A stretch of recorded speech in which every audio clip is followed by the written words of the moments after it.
Egypt में मौजूद the great pyramids इस दुनिया के 7 अजूबों में से एक अजूबा है। ब्रिलियंट स्किल्ड और ग्रेट इंजीनियरिंग की वजह से इजिप्ट में मौजूद इन पिरामिड्स ने इंसानों को हैरान कर दिया है।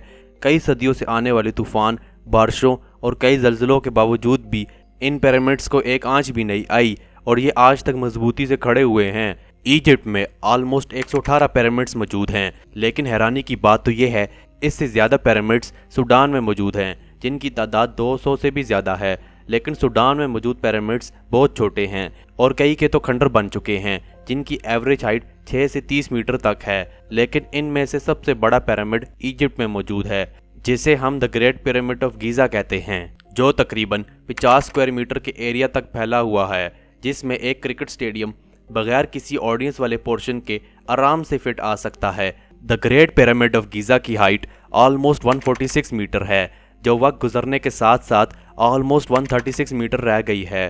फिर भी ये इंसानों के बनाए हुए पिरामिड्स में से सबसे बड़ा पिरामिड है, जो तकरीबन 3871 सालों तक इंसानों की बनाई हुई सबसे बड़ी चीज़ थी। ये पिरामिड स्टैचू ऑफ लिबर्टी और लीनिंग टावर ऑफ पीसा से भी बड़ा है। इस पिरामिड को बनाने के लिए लाइमस्टोन और ग्रेनाइट के स्टोन्स का इस्तेमाल किया गया था, जो तकरीबन 23 लाख से भी ज्यादा थे, जिनका वजन 15 से 25 टन के दरमियान था।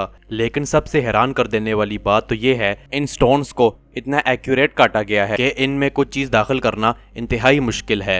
हत्ता कि एक मामूली से क्रेडिट कार्ड को भी इसके अंदर दाखिल नहीं किया जा सकता। लेकिन असल बात तो ये है कि इन पिरामिड्स को बनाया किसने है। 50 स्क्वायर मीटर के एरिया तक फैले इतने बड़े पिरामिड ऑफ गीज़ा को किसने बनाया है। किस तरह इनके स्टोन्स को इतना प्रिसाइज तरीके से काटा गया है कि इनमें कोई चीज भी दाखिल नहीं हो सकती। कैसे इन स्टोन्स को पिरामिड्स के टॉप तक लाया गया, क्योंकि उस वक्त तक ना कोई जहाज था, ना कोई हेलीकॉप्टर और ना कोई बुलडोजर। फिर कैसे इन 23 लाख स्टोन्स को एक दूसरे के ऊपर रख कर the great pyramid of Giza को तामीर किया गया।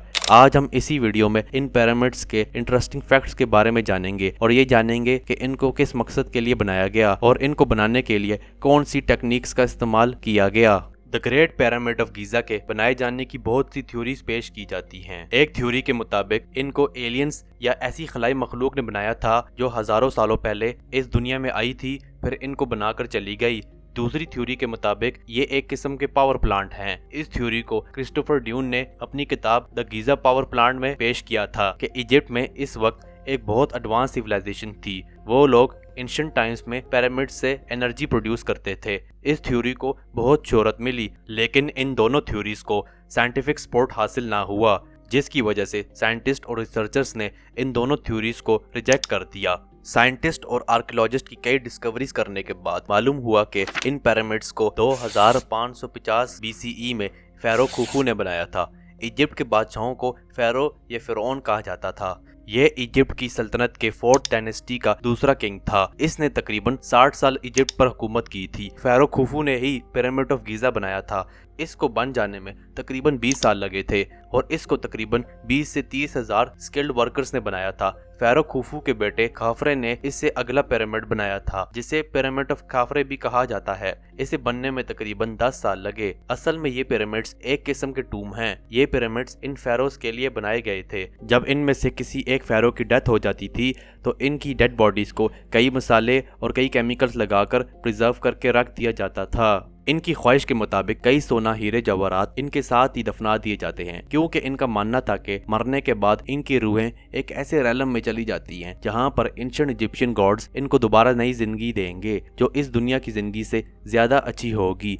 इसी वजह से इन फेरोज की बॉडीज को मम्मी की शक्ल में प्रिजर्व करके दफना दिया जाता है। इनका मानना था कि ये सब चीजें आफ्टर लाइफ में इनके लिए काम आएंगी। इन फेरोज की बॉडीज को फिर कॉफन में डालकर बंद कर दिया जाता है। लेकिन साइंटिस्ट को हैरानी तो इस बात पर हुई कि इन पिरामिड्स के अंदर एक फेरो की भी डेड बॉडी नहीं मिली। इससे आगे चले तो इन पिरामिड्स को बनाने वाले वर्कर्स इंतहाई ज़हीन थे।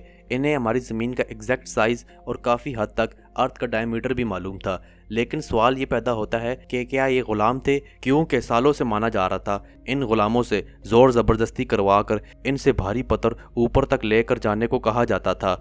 लेकिन हकीकत ये है कि ये कोई गुलाम नहीं थे। असल में ये लोग प्रोफेशनल वर्कर्स थे जिनकी हड्डियां आर्कियोलॉजिस्ट को मिली हैं। इन्होंने नोटिस किया कि कुछ के सरों पर सर्जरी हुई थी और किसी की हड्डियों पर जोड़ लगा हुआ था। इससे साबित हो गया कि इनको प्रोफेशनल ट्रीटमेंट दी जाती थी। ये वर्कर्स लाइमस्टोन और ग्रेनाइट के पत्थरों को नाइल रिवर के ऑपोजिट साइड से उठाकर एक बोर्ड के जरिए पिरामिड साइड तक लेकर आते थे।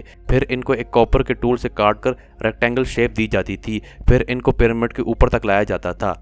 इसी तरह इन्होंने ग्रेट पिरामिड ऑफ गीज़ा को बनाया। उम्मीद है कि आपको वीडियो अच्छी लगेगी।